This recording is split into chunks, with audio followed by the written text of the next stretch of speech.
Hello दोस्तों, मैं doctor रश्मि त्रिपाठी आपका अपने चैनल लॉ फाइटर्स अकेडमी में स्वागत करती हूं। दोस्तों, आज के सेशन में जो मैं केस लेके आई हूं वो इलाहाबाद हाई कोर्ट का लेटेस्ट केस है।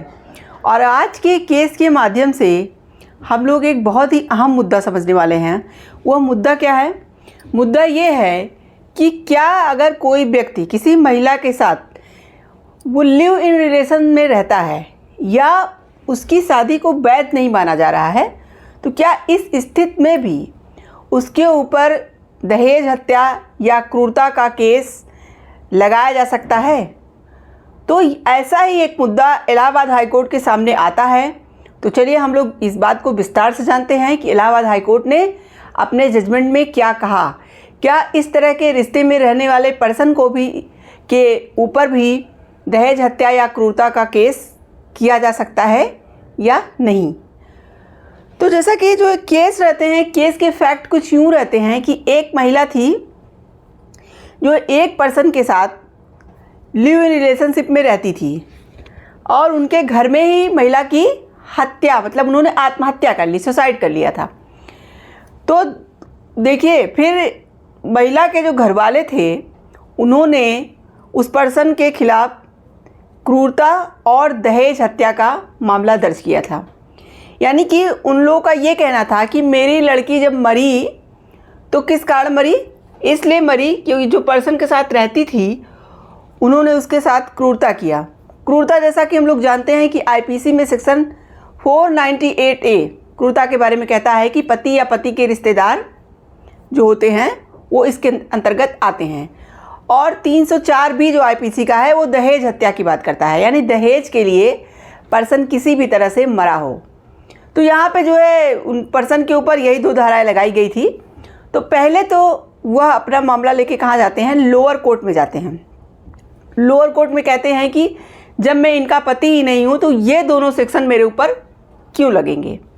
देखिए, जो सबूत वगैरह थे वो इनके खिलाफ थे। इनका ये कहना था कि ये महिला के पति नहीं हैं और जो मतलब महिला की तरफ से जो है मुकदमा चलाया जा रहा था, केस किया गया था, FIR कराया गया था, उसमें यह बात कहा गया था कि इन्होंने जो मतलब महिला ने पहले जो पति थे उनको तलाक दे करके दोबारा इनके साथ जो है कोर्ट में इन्होंने शादी कर लिया था।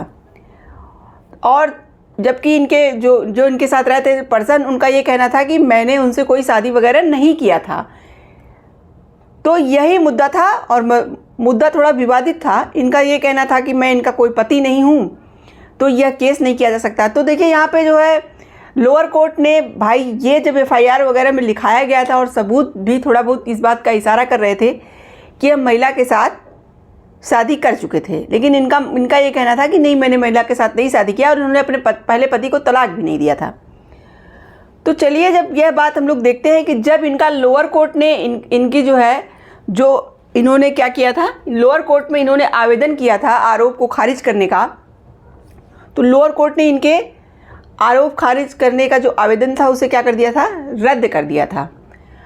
तब यह जो है अपना मामला लेकर के इलाहाबाद हाई कोर्ट जाते हैं। तो चलिए हम लोग देखते हैं कि इलाहाबाद हाई कोर्ट में कौन से जज बैठे थे जो इस केस की सुनवाई कर रहे थे और उन्होंने अपने जजमेंट में क्या बातें कही। तो जैसा कि इलाहाबाद हाई कोर्ट के सामने जब यह मुद्दा जाता है तो इस केस की सुनवाई कर रहे थे जस्टिस राजवीर सिंह।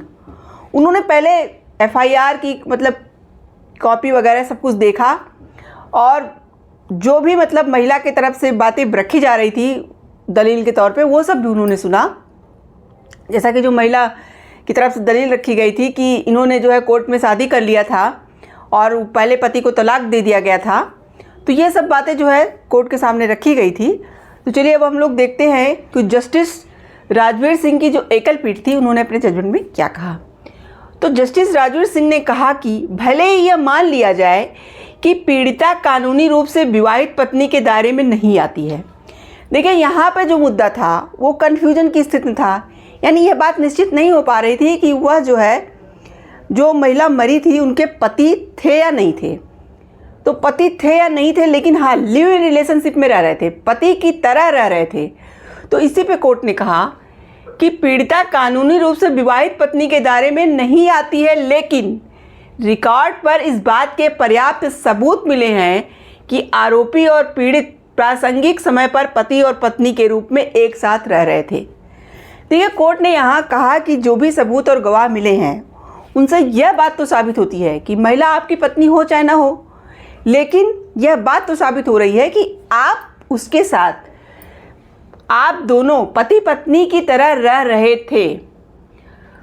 फिर आगे कोर्ट ने कहा, कोर्ट ने सुप्रीम कोर्ट के एक केस का हवाला दिया जो कि 2004 का केस था, रीमा अग्रवाल वर्सेस अनुपम एवं अन्य। सुप्रीम कोर्ट के 2004 के केस का हवाला देते हुए कहा कि इस केस में सुप्रीम कोर्ट ने कहा है कि ऐसे व्यक्ति जो पति के रूप में अपनी भूमिका का प्रयोग करते हैं, भले ही वो पति की मतलब उसमें पति की परिभाषा का अभाव हो, फिर भी उन्हें आईपीसी का सेक्शन 304B या 498A के दायरे से बाहर करने का कोई आधार नहीं है।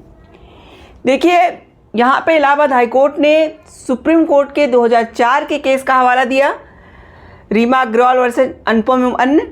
उसमें जो है सुप्रीम कोर्ट ने यह बात कही थी कि भले ही यह साबित ना हो पाए कि वह पर्सन जो है उनके वैध पति हैं या नहीं, लेकिन फिर भी अगर दोनों पति पत्नी की तरह रह रहे हैं तो वहाँ पे जो है आईपीसी का सेक्शन 304B और 498A लगाया जा सकता है। इसको इस आधार को मतलब यहाँ पे सुप्रीम कोर्ट ने कहा था कि इस दायरे से बाहर करने का इसमें कोई आधार नहीं है कि ये दोनों सेक्शनों से बच सकते हैं।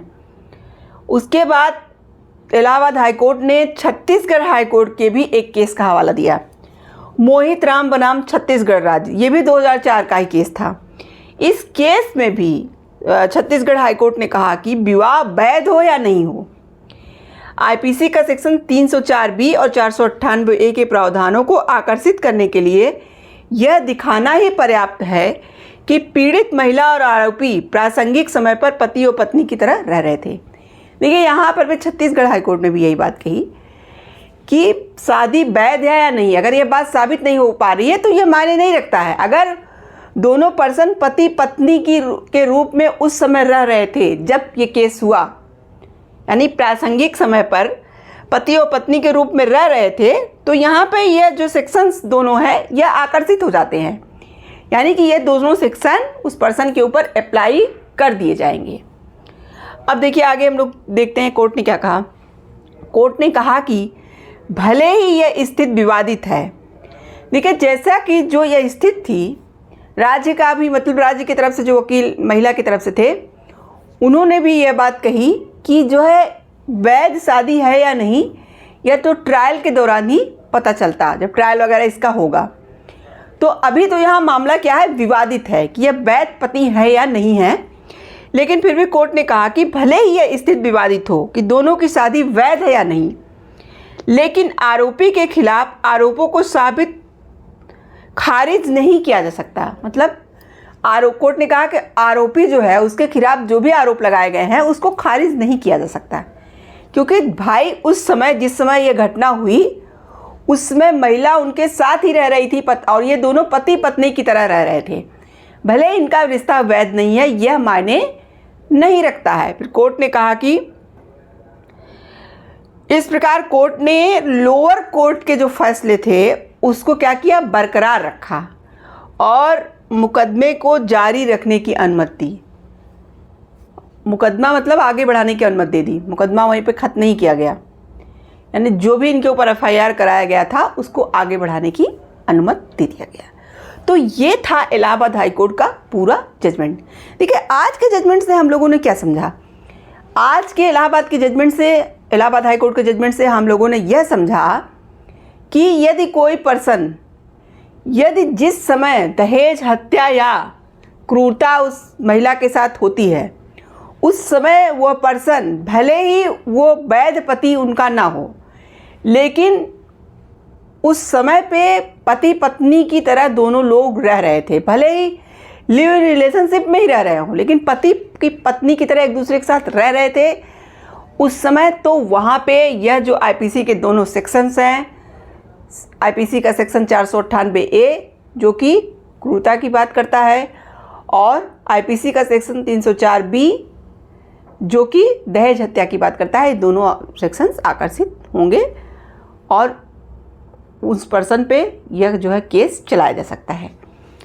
तो आशा करते हैं आज का केस आपको पसंद आया होगा।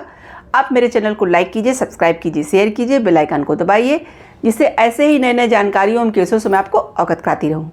तो थैंक यू वेरी मच।